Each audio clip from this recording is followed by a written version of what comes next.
All right.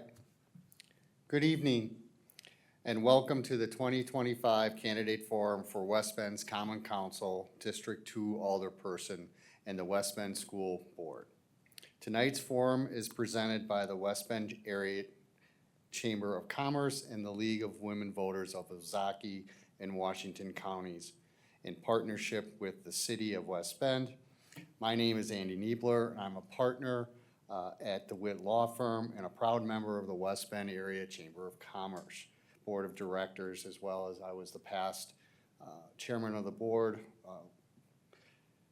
It is my privilege to serve as this evening's moderator on behalf of the Chamber and the League of Women Voters. I extend a warm welcome to both of our candidates and our audience.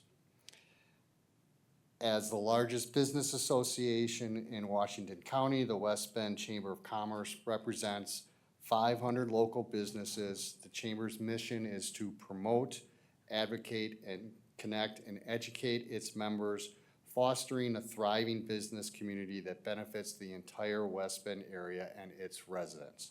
We encourage business owners to join the Chamber to support initiatives such as tonight's forum. Both the West Bend Chamber of Commerce and the League of Women Voters are nonpartisan organizations and neither endorses any candidates. Tonight's forum is being live streamed and recorded by West Bend Community Television.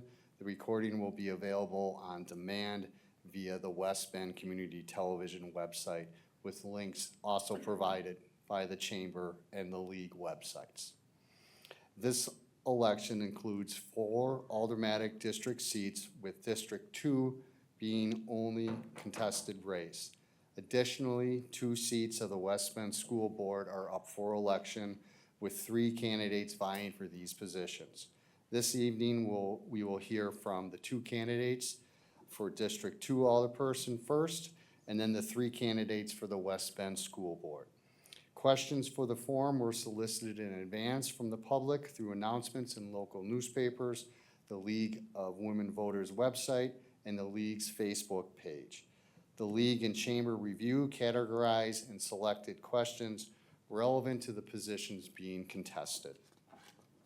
The primary goal of this forum is to provide voters with an opportunity to learn more about the candidates, understand their perspectives, and make informed decisions for the polls on Election Day on Tuesday, April 1st. Thank you for joining us, and we look forward to an informative discussion. The format for tonight's forum will be as follows.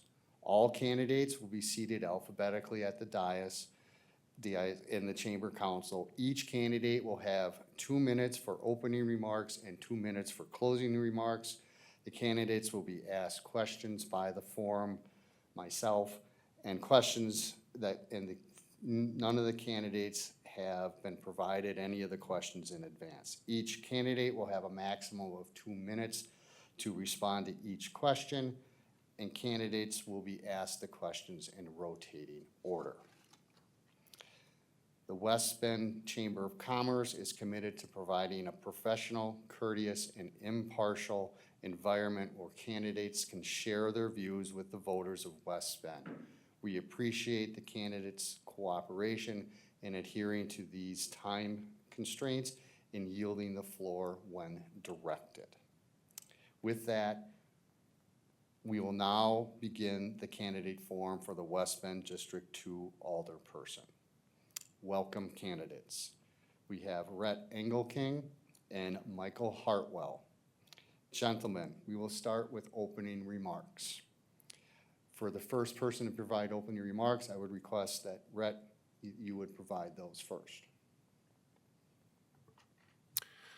Thank you. And thank you to the Chamber of Commerce and the League of Women Voters for hosting this event.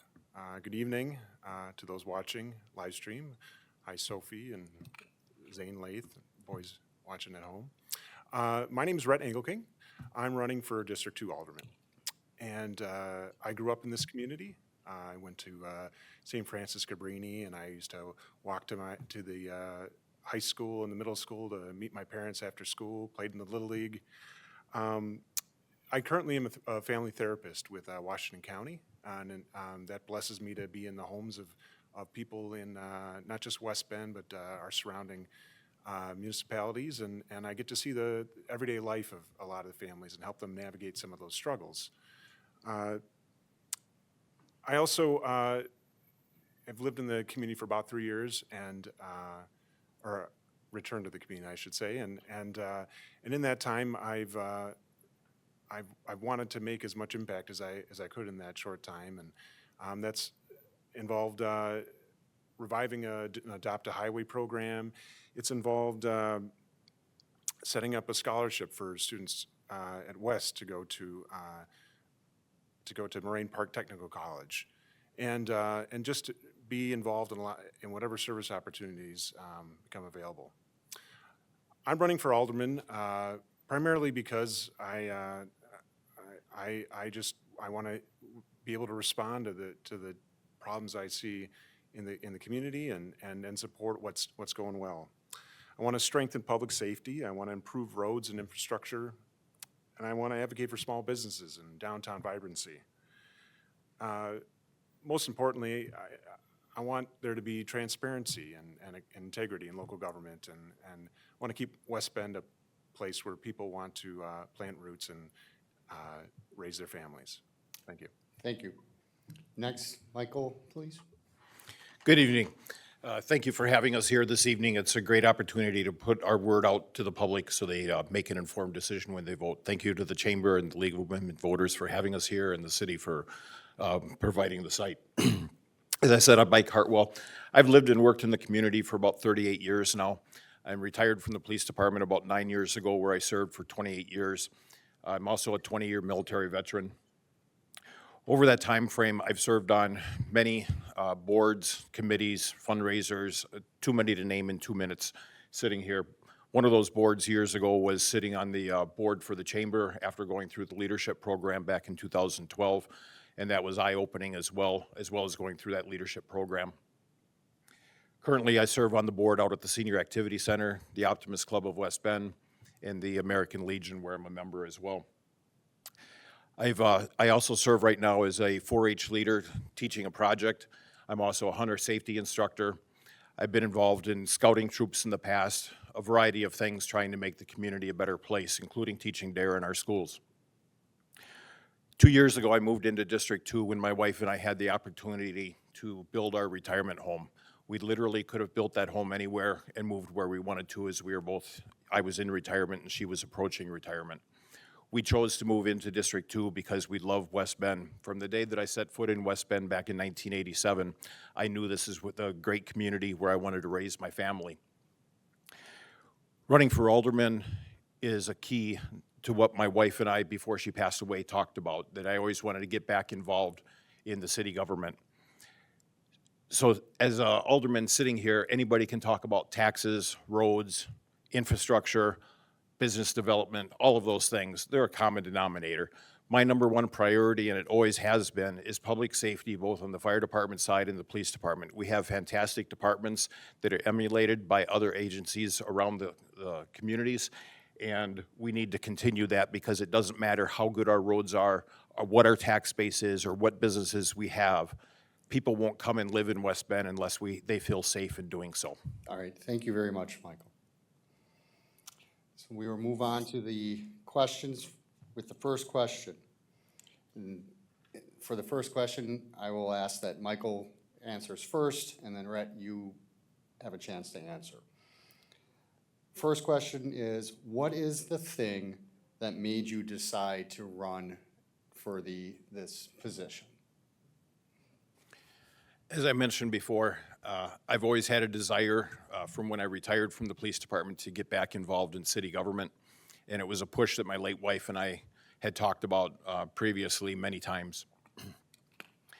The big thing for me is experience matters.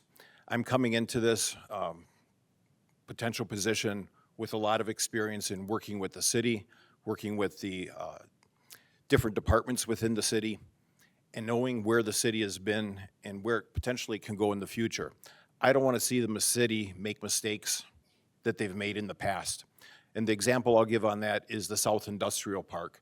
After that park went in, the city approved a development to the south side of that park. That led to hundreds or dozens, if not hundreds, of noise complaints from that subdivision because of the constant pounding from one of the businesses in that park. Now the city is looking at doing the same type of thing with TID 17 behind Walmart, where they've allocated now 35% to be residential. Did we not learn anything from what we experienced in the South Industrial Park? Or are we going to make the same mistake again to where we create a problem? The answer I've gotten from the city so far is, well, it's up to the developer to create a berm or something.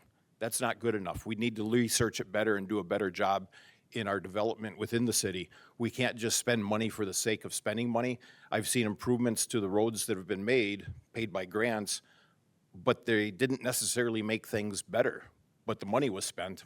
And I don't want to see us make those mistakes. And I think that's where experience in having worked with the city and all the departments and different things comes into play. Thank you. Rhett? Well, I think it's two things for me, actually. The first is once I took up residence here, I remember just driving down the same patch of road every day to work on Poplar Street and right near the library. Those who've traveled to know, it's disheveled, and I guess I had a question: how do you get a road repaired? And I looked at the county study, 2050 study, and they said that, we need to allocate a certain amount every year. I think the figure was 5.5 million last I read, and we were only advocating 2. And so we weren't meeting what was necessary to do that. So that was the first thing, just concerned about what's going to happen to the undercarriage of my car as I'm driving by. But the second is part of why I moved back to West Bend, and why public safety is a priority for me. It's been tough to talk about the loss of my dad, but I really have appreciated the response that I got from some of the local law enforcement, some time ago. But I know that I got involved as a therapist because when it comes to public safety, it's not just about having good responders, which I agree we absolutely have great response in West Bend. It's also about a community that supports people, that is friendly, neighborly, less division, and one that just doesn't ignore the problems that are in there.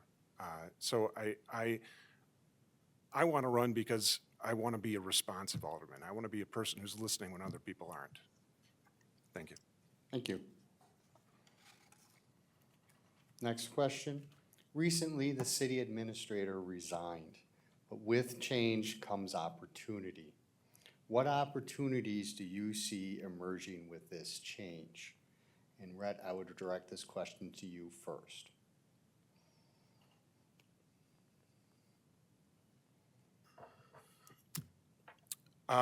What opportunities? Well, I think that I personally have appreciated all I've heard and all I've witnessed of our outgoing city administrator, and I would say that there are big shoes to fill. Being elected alderperson for District 2 means that we're going to be involved in selecting the next person, and I think of that West Bend seems to be on the precipice of a lot of big changes. We really just finished a big overhaul of the downtown, and we're about to have another season of the farmers market and all these things that bring economic activity. And we have proposals about things like a conference center downtown to attract more business. And I guess I want to see the next city administrator be prepared to tackle big challenges and be a bit of a visionary, and but also somebody who really can encapsulate the kind of values that West Bend has had for as long as I've been around, and basically set a firm ground for the future that again is smart and receptive to really what's brewing here in West Bend. Thank you. Thank you. Michael? Sure. Just so there's a clear understanding for the public, the council isn't selecting the next administrator. They're ultimately giving the approval for the administrator. The council has approved an outside firm to search for that administrator, which I think is a very good decision so that they're getting that far reach and finding the right person for the fit. Our previous administrator, as Rhett mentioned, did a great job while he was here for the eight and a half years. You know, we saw the downtown go through the restoration, and obviously we represent downtown, so that's a big part of what we're here for. But in that new city administrator, I'm relying on that firm to look for those qualities. They're gonna bring the right person to the job, but more importantly, that person, beside a new vision, a different vision for West Bend, not going a different direction, but working outside that box of where we've kind of channeled into, okay, this is what we're doing. Is there something more that we can do and enlighten and build on what we've already got going and take it from there? Thank you. As a follow-up to the previous question, if elected, one of your first responsibilities is to hire the city administrator. What attributes, skills, and experience would you be looking for in the new city administrator? And Michael, I'll let you go first. Sure, and I just kind of touched on that with the outside firm, looking at that. The big thing that if I were part of that firm looking for it is communication skills to be able to communicate with the department heads and the community and the businesses as a whole.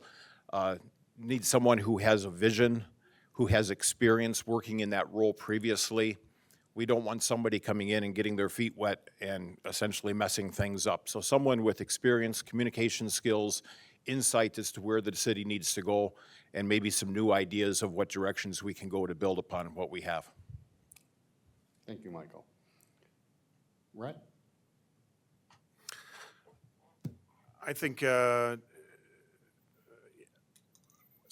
had an opportunity to talk with Jay Chambeau one time, and he told me regularly puts in 70 hours a week. So I think the first attribute is you got to be ready for hard work and enjoy it if you can. The second is I think it's really important to have a person of integrity. To some degree, that's a little bit of an intangible thing, but I think for me, integrity is really basically is what you're thinking, what you're saying, and what you're doing the same thing. You know, any kind of double talk, shiftiness, that's not what you want. You want somebody who you tell them what's needed, and they can straightforwardly tell you what they can do about it. In that same sense, in as much transparency as possible, I think is really important, and I think this is somewhat connected to integrity. Humility, I think, is really important to any public leader. You know what you know, and don't pretend to know what you don't know, but recognize if there's an opportunity to learn more, that's an opportunity to get more people involved and the craft the kind of future for our city that gets more people in the mix and isn't just top down, but really talks to the business community, talks to law enforcement, talks to struggling people in the community, but really tries to find that happy medium.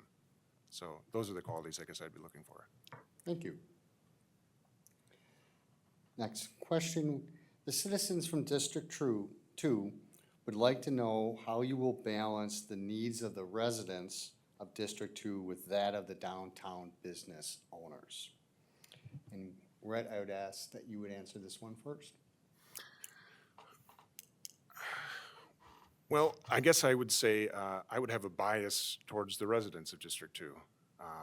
And it's not that I have anything against our wonderful small businesses, but even those businesses depend on what's going on with our residents.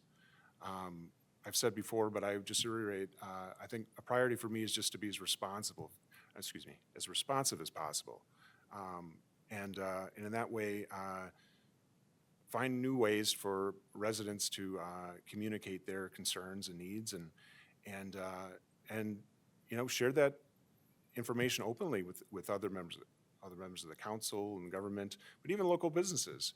Because I think that the businesses are gonna be serving the needs of the people who are the closest by. And those people closest by are the people who are gonna be sitting in the bars, or the people who are gonna be shopping in the stores, or the people who are gonna do the everyday stuff. And I think if you talk to any of the business leaders, they wanna keep local residents happy. So, so I guess I would say, I definitely want to see our downtown thrive for the sake of West Bend and its tax base and its attractiveness. But for the most part, I think that starts with having local residents who have some ownership in their community and in the downtown. Thank you. Michael? Sure. As an elected official, obviously, the first number one thing is the residents. Those are the people who voted for us and put us in office. The business district is represented by the bid district downtown, and they have that separate body, which the District 2 alderman currently serves as a part of for that voice. But the underlying voters that put us in office are the ones that we're essentially loyal to. Okay, thank you. So next, I will direct and ask Michael that you answer this first. What is the most important issue facing your district, and how will you address it if elected? Well, it's not just facing my district, it's facing the entire city. And aside from, like I talked about in my opening comments of public safety being my number one thing, because it doesn't matter how good the roads are really a top priority. You hear it on almost every door you knock on, people you talk to about the condition of the roads. Somebody just told me, we need to update Chestnut Street runs in front of McLean School, and the standing joke back and forth was, well, those serve as speed bumps. Well, we don't need speed bumps being potholes in the city. So we need to do something, but there needs to be a plan in place so that we're making sure that the roads that are being repaired are the ones that need it the most based upon usage, traffic volume. Another example of 15th Avenue where it goes down to Silverbrook School. It's purely a residential area, but yet it has the heavy traffic from the buses on a daily basis, 2 times a day. So that would be the number one thing, but it's working with the other aldermen and the other departments and putting together a plan on how you're going to resolve that. And obviously, the money is the number one thing that you need to have to do that, and I didn't bring a money tree with me. Thank you. Brett?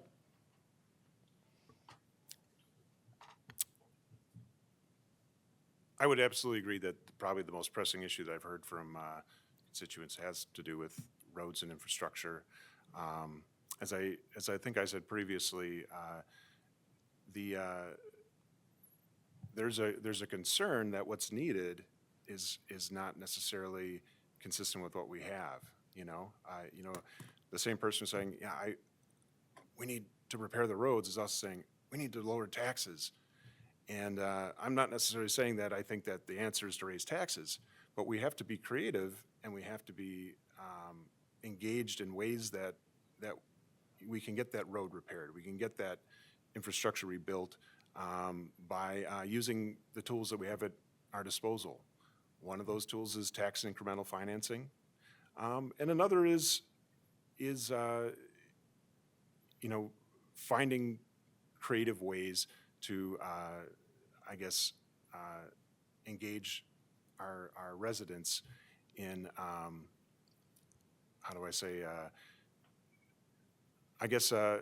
ownership over the issue. So it would be interesting to survey residents another time and see if they would be willing to do a targeted repair of some of the roads and so forth. But before doing that, I think that's really our responsibility to really communicate the essence of the issues. As alderpersons, that's part of our job. If something needs to be done, it needs to be done. We can't be messing up our fire trucks on dilapidated roads, because that's another expense we have, the fire trucks. So how do we get the local community to take ownership over the issue, the same way a church pays for a roof by doing fundraising even. Thanks. Thank you. This question will be first directed to Rhett. What unique skills and experiences do you bring to the Common Council that you think will be helpful to your constituents?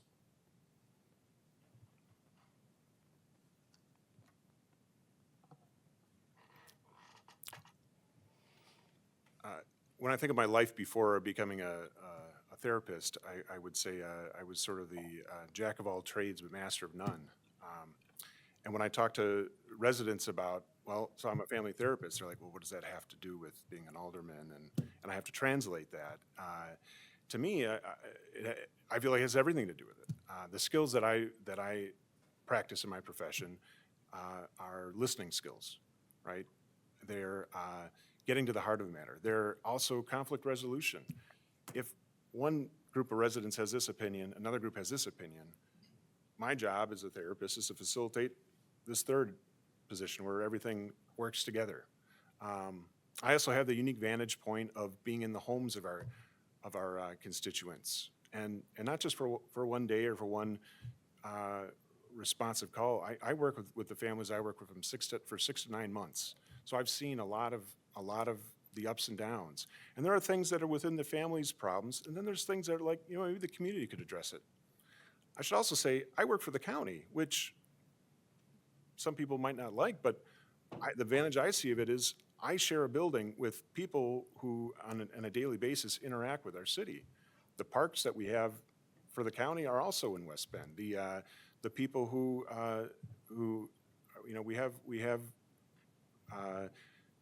we have the sheriff's department. We have all kinds of individuals and services that could really use a person interfacing between them. What I've learned a lot about city government lately is simply that we could do a lot better in City West Bend if we had a better relationship with the county and a more kind of collaborative and shared approach.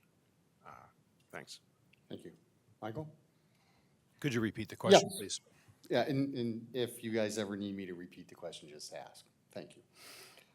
What unique skills and experience do you bring to the Common Council that you think will be helpful to your constituents? I touched on it before about the experience of having worked within this building closely with the city, with the various departments within the city. But even beyond that, I've been through a number of leadership trainings through the military, from OCS, several NCO academies. I've been through the leadership with the chamber, enlightening other things that are going on around the community. So it's that cross material of experience that I bring to the table of not just limiting myself to one area. As a police officer, listening is always a key. But more importantly, beyond listening, is letting the person talk, but then following up and taking action on what you've learned. Too many times we see people make quick decisions without gathering all the information because they would just want to go with the flow, or they just want to let it fit in. And I think thorough research and that background of looking at things from an investigative standpoint, so to speak, is important to be able to gather the information necessary in order to make informed decisions. Thank you. For the next question, and Michael, I'll direct this to you first. What do you think the city of West Bend should look like in 10 years? Hopefully it still looks like West Bend. In the time that I've been here, West Bend has grown by about 10 to 12,000 people. And when I applied to West Bend, my target agency to get onto a police department was a department between 25 and 75,000 people. West Bend was right around 21,000 at the time. So I've seen the growth within West Bend from 87 till now of that 10 to 12,000. But the way things are growing, I think it'll continue to grow, and we'll be pushing that 40,000 mark within that time period that you're talking about. Through that, there has to be cooperation with the surrounding municipalities, because there's obviously annexation that will take place in that growth and development, and you have to work closely with those other government bodies to make it go smoothly. But you also have to continue to build within the network of services that you provide within the city without cutting our existing residents short as you continue that development. Thank you. Rhett?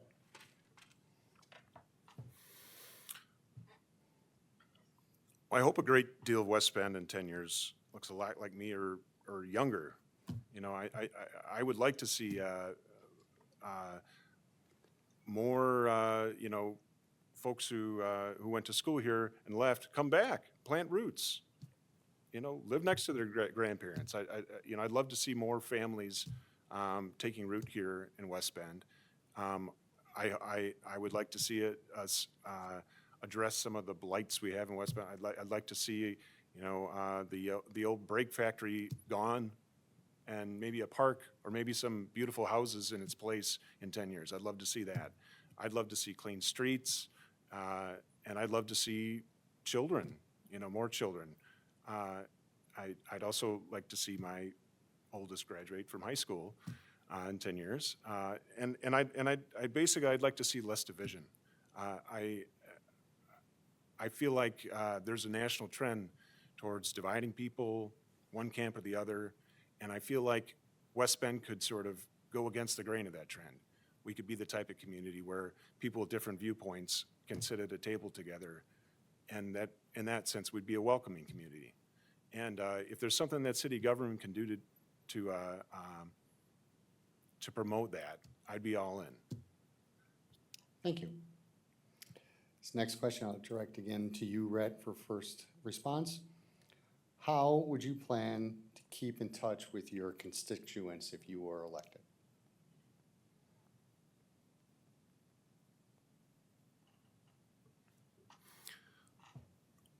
Well, thankfully, I'm within walking distance of all my constituents, and I like to walk, and my wife and I like to walk, and we're walking through the neighborhood all the time, not just campaigning, but just enjoying things. I like my constituents to know that they can meet me. They can meet me when I wasn't expecting to see them. They can say hello to me, and we can talk like that. But I also recognize, with the amount of residents we have, it's just not possible for me to literally listen to everybody all the time. So I'd like to find better ways to encourage communication and to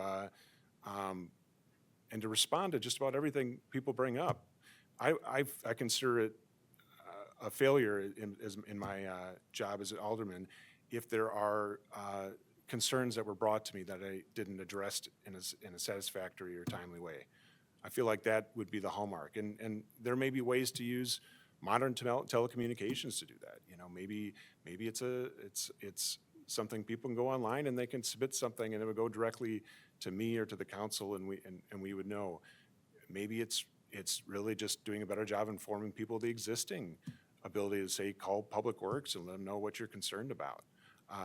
But for most part, you know, I try to make myself as accessible as I can, and I like people. That's why I chose the profession I had. So yeah, I think there's modern ways to do it, but I think the old reliable is also very sufficient. Thank you. Michael? From when I announced my candidacy, I've made my phone number, my email available on my publications, my Facebook page, and my common theme is if you have any questions, comments, or concerns, feel free to reach out anytime. Being retired, I have time. If someone wants to reach out, that's great. Reach out, send me a text, but then we're going to get together face-to-face and have a cup of coffee and talk about whatever the issue is that's of a concern. I'm also open to having listening sessions where District 2 residents can come in and talk, ask questions as a group. There's all kinds of different possibilities of doing, enhancing the communication within the district. But again, the key to all of that is when someone reaches out, is getting back to that person with good follow-up. Thank you. And for the final question, I will direct this first to you, Michael. If your campaign is successful, how will your election positively impact the business community? I'll continue to work with the businesses and build that growth and development that we've seen downtown, along with the other businesses that are within the district along Washington Street as well. There's very good vibes going on downtown. I know there's some business owners that, you know, have concerns about the parking. That's been an ongoing issue for more years than what I've been in the city. But I'll continue to work with those businesses, support the businesses, work hard within the bid district to make downtown a thriving place that it can be. Thank you, Michael. Brett? So prior to being a therapist, the longest tenure job I had was working for 8 years with the Center for Organizational Advancement. And we worked with community groups, school groups. But we also worked with some major corporate groups like Harley Davidson and Northwestern Mutual and the Medical College of Wisconsin. And my job as a facilitator was to help teams work more effectively together, and by doing so, increase hopefully their profitability, but also just the harmonious workforce they would have. I'm not saying I'm going into to do that with our business leaders the way I did in my previous job, but I can say that having done that for as long as I have, I feel as if I can sort of diagnose and remedy some of the issues that are involved in why, whether it's competing businesses or the same, why teams aren't working well together. And so, as a District 2 alderman, I would be serving on the bid board, and I would be talking with a lot of the local business owners and trying to find solutions to navigate how we use our shared space and how we use our shared resources. Similarly, I'd want to be interfacing with the Downtown Association and talking about how, we can create a situation where, a rising tide lifts all boats, One simple example was brought up by one of my constituents. It'd be nice to have a public restroom downtown. I feel like that would be one thing that I would feel successful if I got, is that we had a nice public restroom downtown so that people would stay in the district and so that they wouldn't have to bother the local businesses with using their restrooms all the time. And then, of course, that would be maintained year-round. So, because not everybody loves porta potties. Thank you. Now, we will conclude with closing remarks. And Michael, I would ask that you provide them first. I've been a public servant my entire life, and that's my desire to serve as an alderman, is to continue that public service. Going into this campaign, I haven't changed who I am, and I won't change who I am to get a selected vote or to appease a certain group. What you see is what you get. I'm a hardworking, dedicated person who will work extremely hard. Being retired, I have a lot of time to put into this. That's why I'm involved in so many different things as I am. And I'm looking forward to serving the community as your next alderman. Thank you. Brett? When I have to say, when I decided to run for alderman, I feel like I was a bit more pessimistic than I have been since I've actually gotten an opportunity to talk to a lot of constituents and even interact with some of the folks who, even if they don't support my campaign, are supportive of just a candidate, trying to have a conversation with them. In that sense, I feel like a lot of my campaign is fueled by just hope and where West Bend could be. My best memories of West Bend were leading up to being 18. I grew up in this community, and usually when you're a kid, you have kind of fond memories of a lot of things. And having returned to the community, I'm trying to reconnect with some of that perspective, and I'm trying to share some of that perspective and hope with my kids. And when I think about the future of West Bend, if people wonder if I care or if I have the same concerns, I care because my wife and I have decided to raise our kids here, and we'll be here as they go through all the school and all the life they have here, and I'll be just as concerned as everyone else with how things turn out. And I feel like I'm humble enough to know that I can't do it all myself. So I would appreciate as much response or as much help in tackling some of the problems we have as I can get. And hopefully I didn't just damn myself with that request, but I hope to hear from as many people as possible. Thanks. Thank you. With that, this concludes our Common Council Alderperson Forum. We extend our sincere appreciation to the candidates for their participation, commend their commitments to serving our community, and wish them the best in the upcoming election. Thank you. Thank you.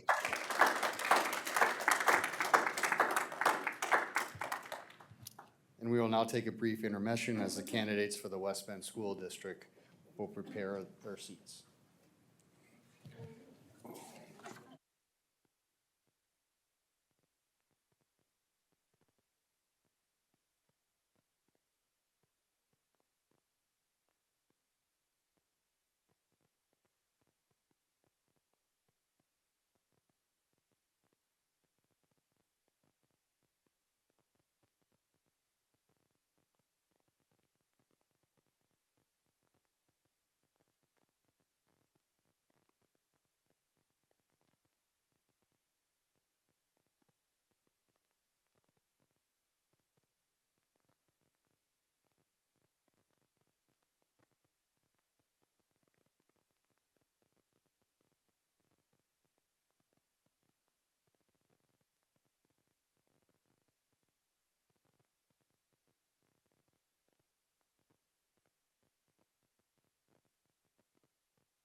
means you have a live mic.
Okay.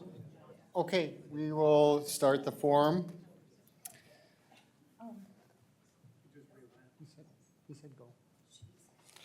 We will now begin our forum for the West Bend School Board. Welcome to the three candidates running for the two available board seats. We have John Donaldson, Melanie Egot, did I say that right? Ergot, sorry, and Joe Pickler. Just a reminder of the format for the candidates. All candidates will be seated in alphabetical order on the dais. Each candidate will have 2 minutes for an opening remarks and 2 minutes for closing remarks. The candidates will be asked questions, and the questions have not been provided to the candidates in advance. Each candidate will have 2 minutes to answer each question. And questions will be asked in a rotating order for the candidates. With that, I will start with the opening remarks, and I would ask John for you to start. All right. Well, thank you for having us tonight. Appreciate the time. My name is John Donaldson. Been on the board for the last 3 years. I'm a veteran, served one tour in Afghanistan in OEF 4, through 2003, 2004. I have 3 kids in the district. I've been married for 20 years. Looking forward to continuing my work on the board with the referendum passed. Just looking forward to keeping accountability for the money's being spent, what's being introduced for repairs or work, and making sure that we're keeping accountable for the district and making sure that the taxpayer dollars are going to be spent as best as possible without wasteful spending. I've been pushing hard as much as I can to keep the administration honest on asking the hard questions and just making sure that, someone's there to ask a different question than anybody else will. Thank you. Thank you. Melanie? All right. I'd like to start by thanking the West Bend Area Chamber of Commerce for hosting this event. It has been an honor and a privilege to serve our schools, students, and our community for the last 3 years, and I would be grateful for the opportunity to continue for another term. As a mom of 5 children, including a child with special needs, I understand firsthand the importance of ensuring that every student has the support they need to succeed. I don't take this responsibility lightly, and I am dedicated to advocating for policies that prioritize the well-being and success of every child in our district. Over the last 3 years, I've had the privilege of serving as the Curriculum Committee Chair, where I've worked closely with the Curriculum and Instruction Department to ensure our curriculum meets the needs of our students. One of the board accomplishments and goals that I had for my first term that I am most proud of is the work surrounding the book clubs. We created transparency and policies with age-appropriate thresholds in the areas of violence, sexual content, and profanity to give parents awareness and choice surrounding book selections for their children. For the past 2 years, I've also served as the school board clerk, helping to facilitate effective record keeping. Additionally, I've been the board liaison to the Washington County Head Start Policy Council, where I've had the opportunity to advocate for early childhood education. Throughout my time on the board, I've worked hard to listen to your concerns, engage with administrators, educators, and parents, and make decisions that benefit our students. As a parent, I know that the foundation of a great education begins with strong, supportive families and schools that meet the needs of our children. I promise to continue putting kids and families first in every decision that I make, and I am truly grateful for your trust and support during my first term and would be honored to continue serving our school district in the years to come. Thank you for your consideration, and I look forward to the opportunity to serve you again. Thank you, Melanie. Joe? Thank you to the West Bend Area Chamber and League of Women Voters for hosting this event. My name is Joe Pickler, and I'm a CPA with 2 decades of experience working in the nonprofit sector, including multiple debt issuances and construction projects. I've lived in the district for 6 years with my wife Erica, and we have 3 children attending school in the district, 1 at Silverbrook, 2 at Decorah. I grew up on a farm about 20 miles south of Eau Claire and 10 miles north of Mondovi, the small town where I attended school growing up. In addition to raising beef cattle and crops on our farm, my dad also owned a small construction company where I worked summers, middle school through college. This instilled in me a deep respect for jobs that involve skilled manual labor, as well as my own strong work ethic. Meanwhile, I took all of the accounting classes offered in my high school and quickly realized it was a profession for me. I went on to major in accounting and finance at UW Eau Claire, which is where I met Erica. After college, I worked as a financial statement auditor for 5 years in nonprofit healthcare, and followed that up with serving as the finance director for 7 years at a skilled nursing facility. We moved to West Bend in 2018 when I accepted the position of Vice President of Finance at Cedar Community. I continued in that role until last summer when I moved into the Director of Finance and Administration role at The Threshold. Although I'm not a native Bender, my wife and I chose West Bend as the place to settle down and raise our family, and this community has truly become our home. Since moving here, I've devoted a great deal of time and effort to the community, primarily through the United Way and Little League. With United Way, I've served as an emerging leader on the board of directors and as one of the chairs of the recently completed record-breaking 2024 campaign. With Little League, I've coached several seasons and currently serve as president of the Booster Board, which oversees the Bulldog teams and tournaments. I'm running for school board to give our taxpayers peace of mind that someone experienced in the very challenges our district will be facing over the next few years will be there to hold accountability, offer advice, and ask the right questions. Thank you. Thank you. And we'll start with the questions. First question will be directed to you, Melanie. How would you like to see the school board communicate with taxpayers and school families on referendum expenditures? I think right now, currently, we do a lot of communication through email. I know there are, anybody can sign up for the district communications, whether you have students there right now or you're just a community member. So I think that would be a main way that we would communicate. I know in the past, we've also sent out mailers, surveys perhaps, but I think it's, always reaching out to the board members too is an option for community members if they're looking for specific details on things. So. Thank you. Joe? Yeah, I think, use of the website, perhaps to post updates throughout the projects and, let the public know, are we keeping our projects on budget and on track, would be beneficial, as well as using emails out to families with updates, on how things are going. I believe communicating is, with the stakeholders, the taxpayers in our district is very important. Thank you. Thank you. John? Yeah, I'll just echo what Melanie said. I mean, we do send out mailers, we send out emails.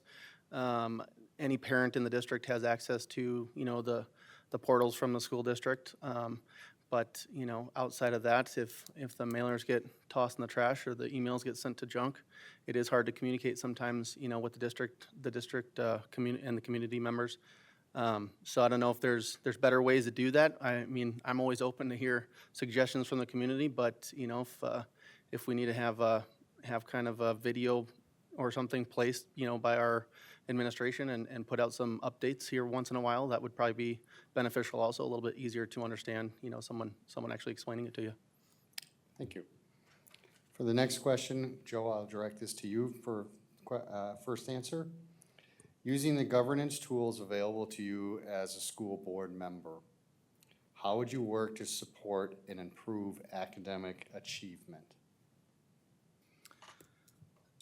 Well, watching the recent assessment results from the winter, we are seeing improvement. But I would, govern through policy and, support any new initiatives with curriculum that would, be designed to improve our students' educational results.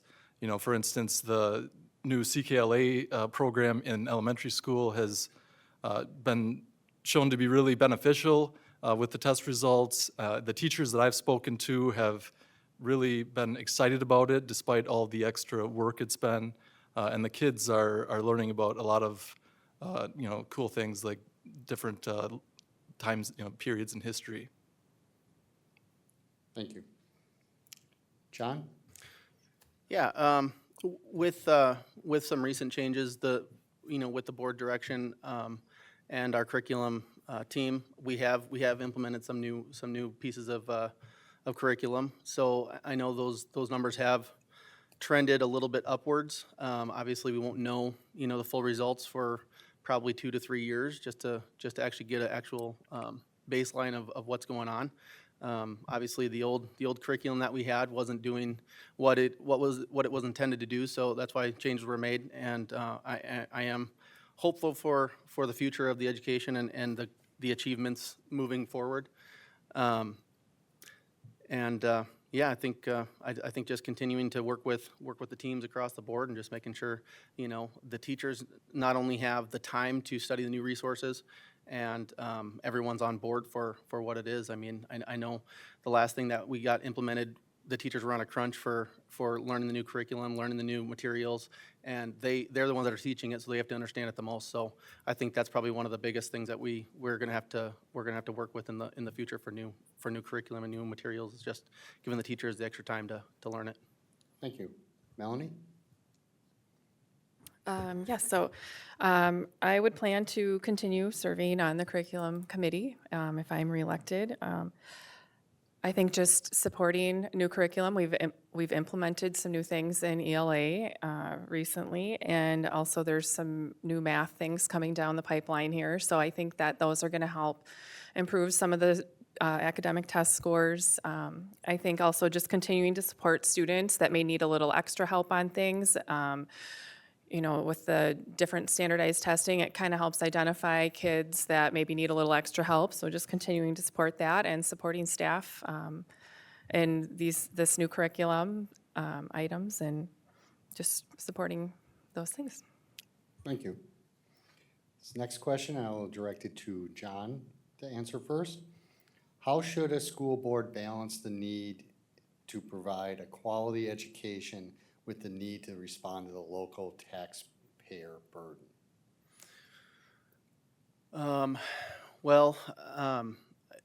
I guess that's probably a second question, but I'm kind of anticipating you're referring to some of the referendum debt questions and just kind of some of the time spent on achieving the referendum and getting it to pass. Obviously, I was the only one against it just because of the time we did spend on it. I don't think it was long enough. But with that said, I think that did kind of take away from some of the achievements and some of the academic side of things and achieving the goals, because obviously we're focused more on some of the referendum things and figuring out the plans for schools and where the money's gonna get spent and how much is gonna get spent and what's needed. So, being able to kind of balance the debt and making sure that the students are also getting a good education is a challenge. I mean, there's no crystal ball of what's the right answer for that thing, but, we do have parents that do reach out and, give us updates on stuff like that and what their kids are struggling with in the classrooms, and we're able to take those things also to the board and to administration and kind of get those things pushed through if they're needed to. Thank you. Melanie? Yes, can you repeat the question? Sorry.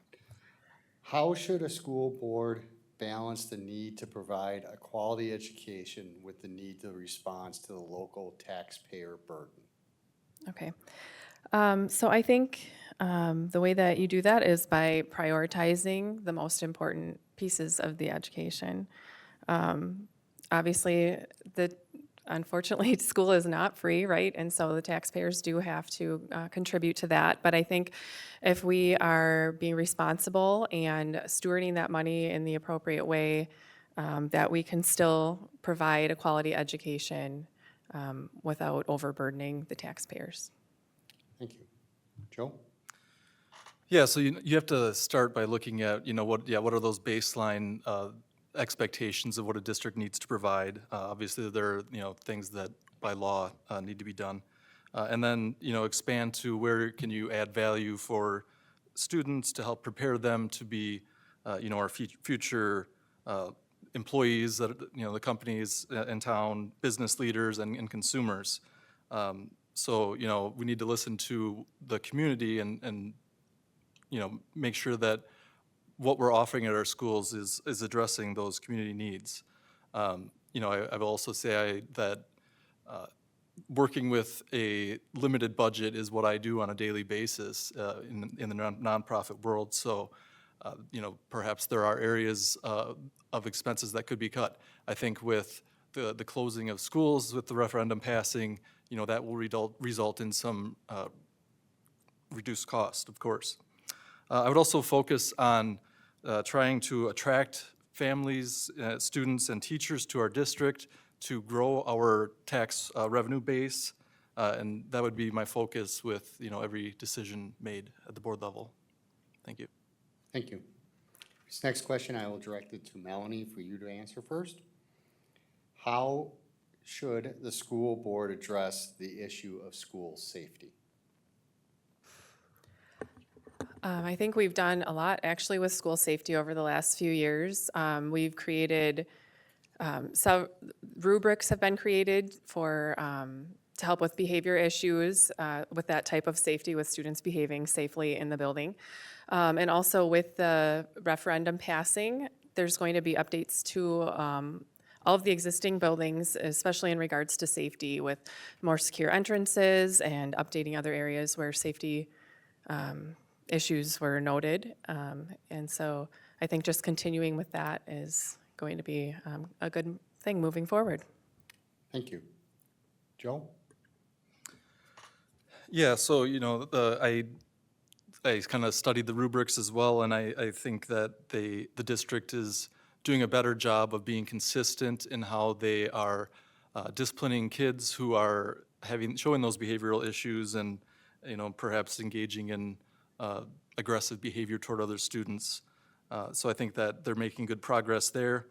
With the discipline, the factors such as severity of the act and whether it was premeditated or not are considered. And then, with building and even campus safety, I agree that the additional security measures that are coming because of the referendum dollars is a great step in the right direction.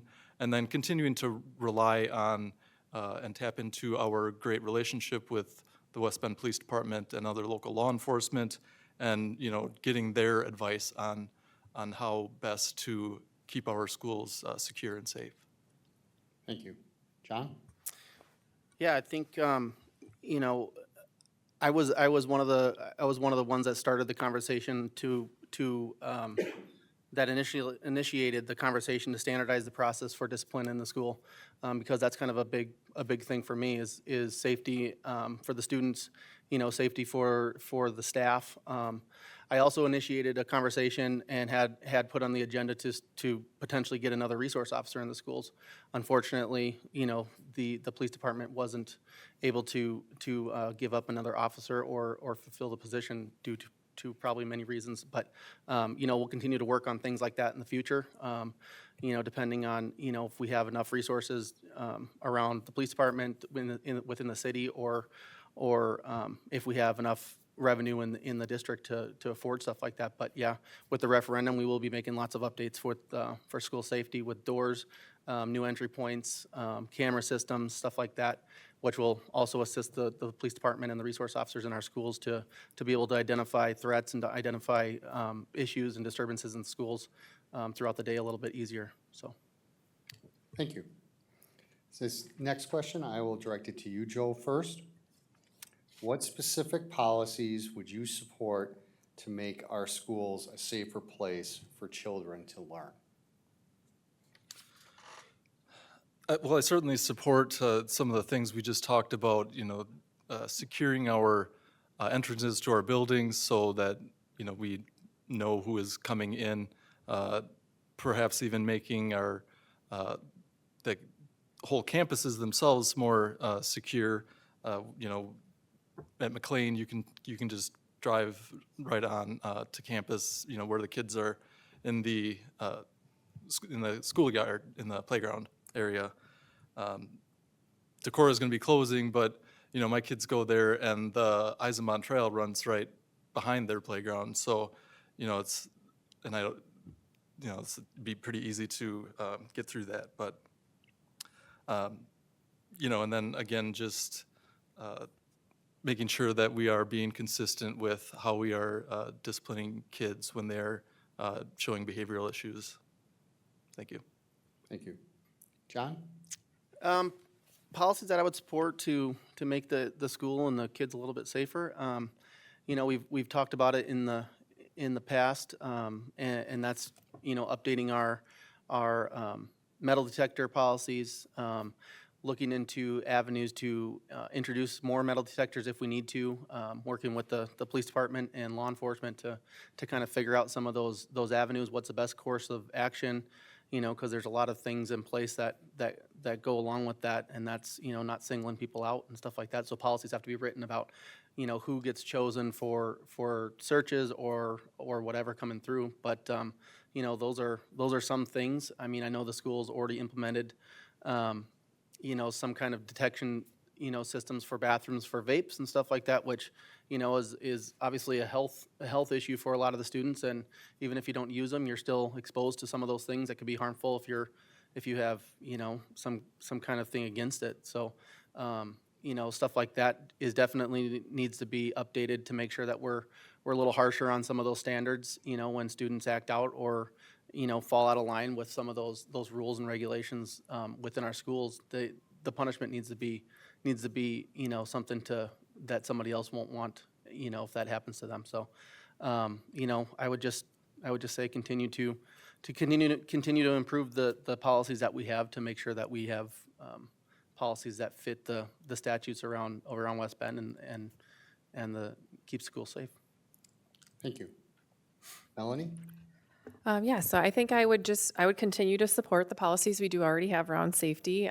This question is pretty similar to the last one, but just supporting safe schools, safe entryways, also the behavior, any policies surrounding student behavior and continuing to follow through on that, as well as, how we can incorporate the local police support and resource officers. So I think continuing with what we have. Thank you. For this next question, I'll direct this to you, John, first. How can the West Bend School District better prepare students to become responsible citizens and community members? Well, I think, there needs to be a joint effort on that side. We have a lot of good parents in the district and a lot of good teachers in the district. But what I've noticed in the past is communication isn't always isn't always at play for the better. You know, we have students that, you know, might get in trouble and maybe a parent doesn't even get called home. You know, to be able to support the school, the parents need to be involved. To be able to support the teachers, you know, you need to have a communication and just a friendly relationship with the parents in order for them to support you in disciplinary actions. And I think that's kind of one of the biggest keys. Thank you. Melanie? Yes, I think accountability is probably one of the biggest things. Having students be accountable for their own behavior, their schoolwork, just being a good citizen at school. Any consequences that they might receive, good or bad, would encourage them to continue being a good student and a good community member. Thank you. Joe? Yeah, I think accountability is key as well. You know, making sure that we are holding them accountable to the standards for behavior that we have in our schools, which then translate into life. I think exposing them to things like volunteer opportunities with local nonprofits, you know, is another way to show them, you know, that there are people in our communities who have needs, and, you know, if we have the means, we help those people. So I think just exposure to that would be beneficial. Thank you. This next question, I will direct this to you first, Melanie. How should the West Bend School District address teacher retention? I think keeping a positive work environment would be important for that. Also, maintaining competitive salaries and benefits. I know they do certain bonuses or stipends for people that maybe have some extra certifications, and that there's always things you can do to improve on your salary by adding on some of those different stipends. But also just maintaining a positive work environment. I feel like that is probably the most important piece, is because people want to be in a positive place when they're at work. Thank you. Thank you. Joe? Yeah, I think it starts with the tone that the board is setting. I mean, within any organization, you know, that really needs to come from the top down. And so, board members that are a supportive voice and, you know, appreciate the teachers and the work they're doing. You know, I would agree is salaries, keeping them as competitive as possible, given our, you know, the level of funding that we have available to us is also very important. And, you know, soliciting their feedback to make sure that we are meeting their needs and providing a positive environment for them as well. Thank you. John? Yeah, I think our district does pretty good at the retention side of things. You know, most of our tenured teachers aren't leaving. The retention piece that kind of falls into this question is really with newer teachers that start at the base level, you know, just new, fresh out of school, and, you know, and some of those things we've worked on from a policy side, and I also got to sit in on recent negotiations, and we actually just moved up the new or the beginning teacher salary starting. So, you know, we're trying to keep up with the community, with the surrounding areas to keep to be competitive in the market with salaries. And I think the district does a pretty good job at keeping the salaries up. We have a lot of highly paid teachers, and the benefits that go along with it are very good. But, you know, the retention piece is always going to be on the newer teachers, because they can always find something else, maybe a couple counties over or a city over with the same pay, and maybe, you know, somebody that they know is over there. But, you know, we continue to bump that beginning salary up just a little bit to stay in the market and make sure we retain those younger teachers as long as we can. Thank you. This next question, I will direct it to you first, Joe. If elected, how will you stay in touch with and accurately represent your constituents? Yeah, I mean, I would always be, keep communication channels open. I would, invite questions to my Facebook page or email and, respond to those questions as they come in. Attend community events, chamber events, for instance, and, just be there to talk with anyone who has any particular issue with our schools that they want to talk about, as well as talking with our teachers and other district administration to kind of keep a pulse on how everything is going within the district. Thank you. John?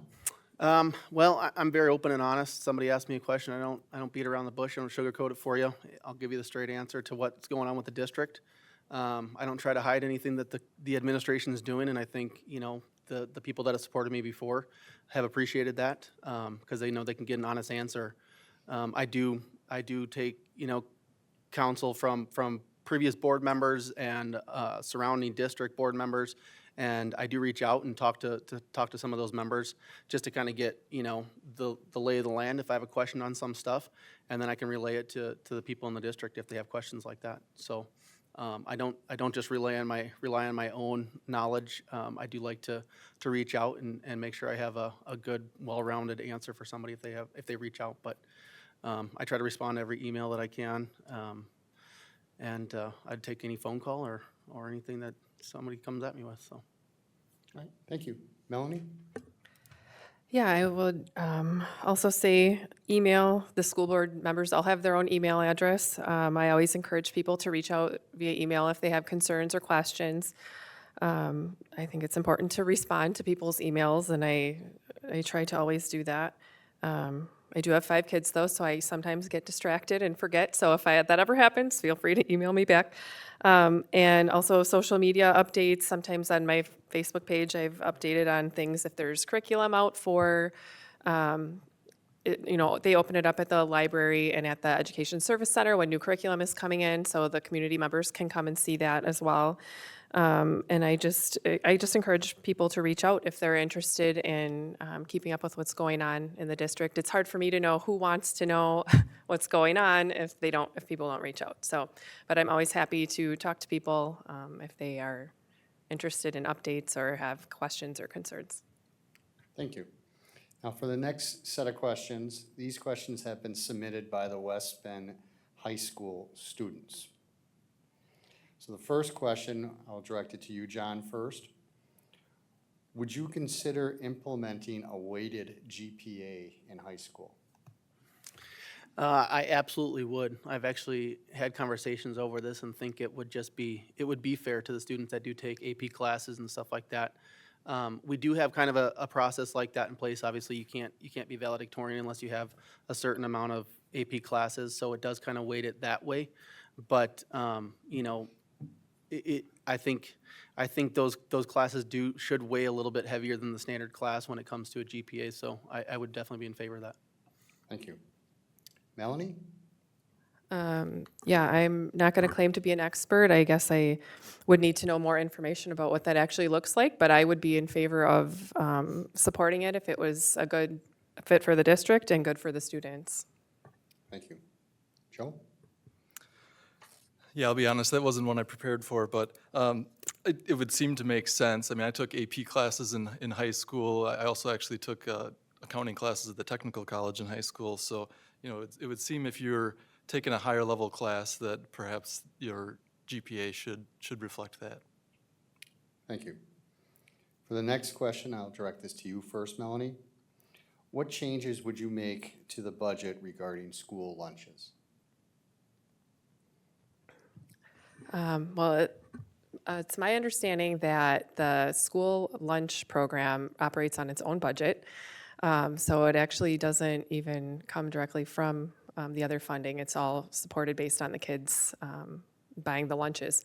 And so I think it's pretty well self-supported. I guess I don't really see a need to change anything. If somebody had a specific concern, I would be open to hearing about that and making the necessary changes if that would be something that would be a good fit and the whole board would find productive. Thank you. Joe? Yeah, I feel like I need more specifics with this question, but, I would support providing healthy options to kids. I hope we're doing that already. And yeah, if it's its own budget, then I guess it's self-sustaining. Thank you. John? Yeah, I'll just echo that. It is its own budget. They do, they run their own budget. It's not, it's separate from the standard budget that the school runs on, and whatever they have left over, that goes for their own equipment and stuff like that. So I wouldn't really make any changes. I think they're doing a really good job with that portion of that work, so. All right, thank you. This next question, I'll direct this to you first, Joe. Is there a particular issue that motivates you to serve on the school board? Well, initially, when I decided to run, it was the referendum passing and the realization that someone with my skill set and background would be beneficial to serve on the school board. So that was really what started it. As my campaign has evolved, the somewhat negative perspective or perception of our district by some members of our community has become, I would say, an equally significant issue for me. So, I believe that our district is full of amazing teachers who are truly invested in providing quality education to our students. And our district really does a great job of preparing students for their lives after graduation, ensuring that they're successful no matter what path they choose. So I just want to, continue to bring positive energy to the school board and the district and ensure that we're making the best decisions for our kids in schools going forward. Thank you. John? Yeah, the referendum passing was a big reason why I decided to rerun. We've seen it too many times before, referendums pass, and too many things get added or wasteful spending, like, light displays and this and that, things that are not needed or don't have any educational value. And I want to make sure that I'm there to actually question those things and they just don't pass with, the majority vote without asking questions. I tend to ask questions. I tend to see a little bit of fear in people's eyes when they come to the podium and give a report, wondering what kind of questions I'm going to ask them and keep them accountable for. So I think that's good for our district to just make sure that we have, people that are on the board that are maybe a little bit feared of what's going to be asked and what am I going to say wrong or report wrong that's going to be looking negative on my department. Like I said, I don't beat around the bush. I like to ask the hard questions that nobody else is asking. And most of the time, I feel like I'm the one that starts a lot of the conversations, so. Thank you. Melanie? Yeah, so the main reason I ran 3 years ago when I ran the first time was because one of my kiddos with special needs. The public school is just really the best place for kiddos that have extra needs. The funding is there. There's so many resources and opportunities for them. And so I just really wanted to get plugged in with the district and be involved in curriculum and all the things that go on here. And moving forward, that still continues to be a motivator for me. But also just I'm interested in following through on the referendum. It was a big project that we've worked on the last few years, and I'd really like to continue to be a part of it moving forward as we complete these projects and kind of restructuring all the different school buildings. So, thank you. All right, thank you. For the last question, it sort of will dovetail too into your closing remarks, so just be aware of that. This first will be directed to you, John. Why should people vote for you?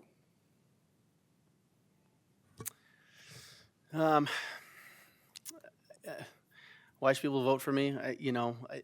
I've stood the test. I did what I said I was going to do the first time. I haven't wavered from any stance that I said I was going to take, and I haven't backed down from any challenge that's been in my place. So I'm going to continue to fight for this district no matter what it is, if I'm on or not. And just because I got kids in the district and I got friends with kids in the district, so it's definitely valuable to continue the fight. Thank you. Melanie?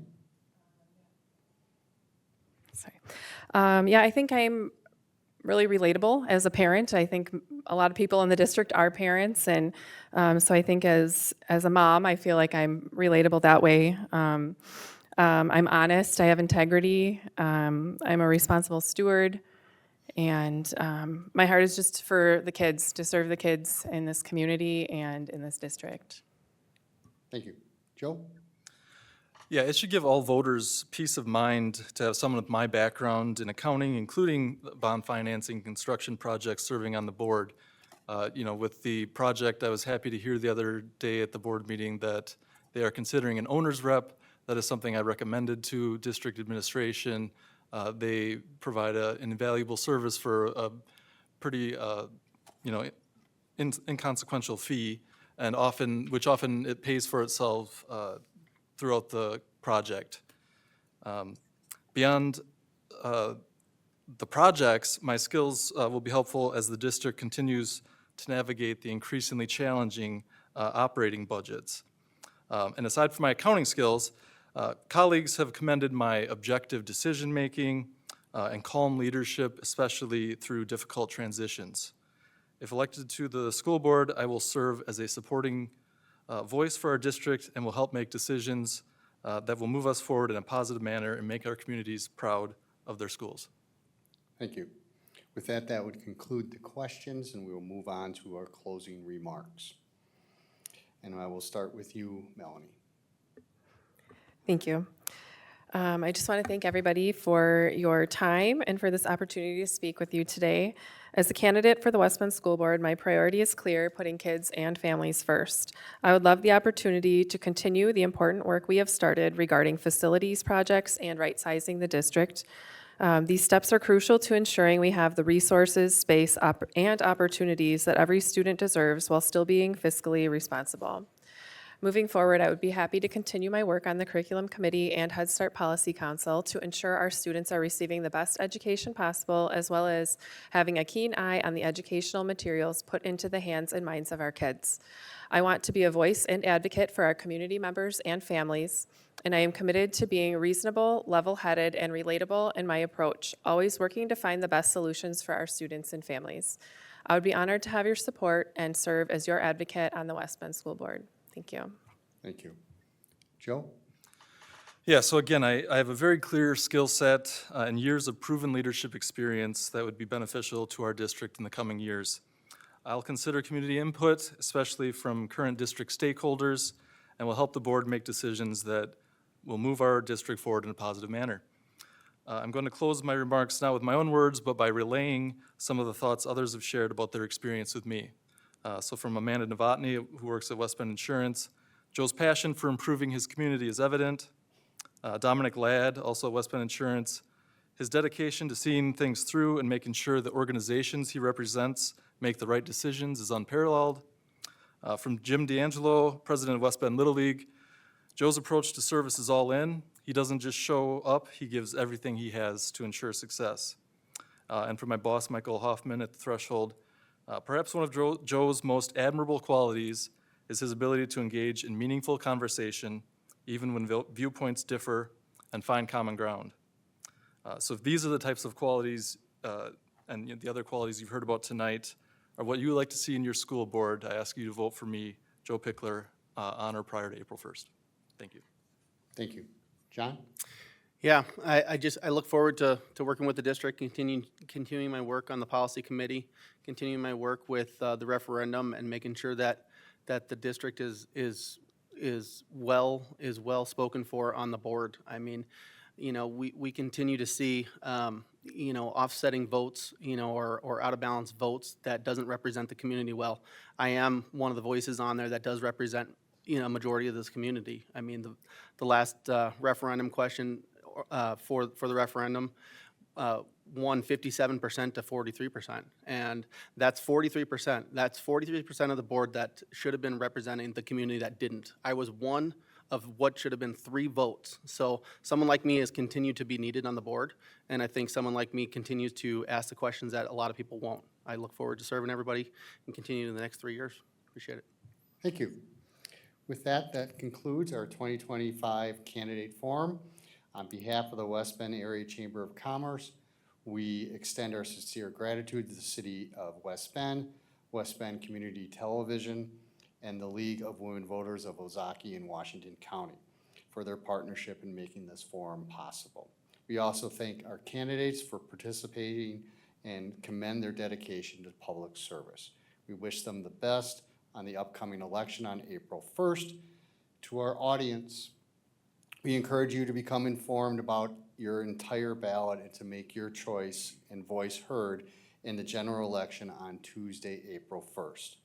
A valuable resource for learning more about the candidates is vote411.org. That's vote411.org, a national voter guide provided by the League of Women Voters with participation from our local chapter. And most importantly, please go out and vote and exercise your rights. Thank you and good night.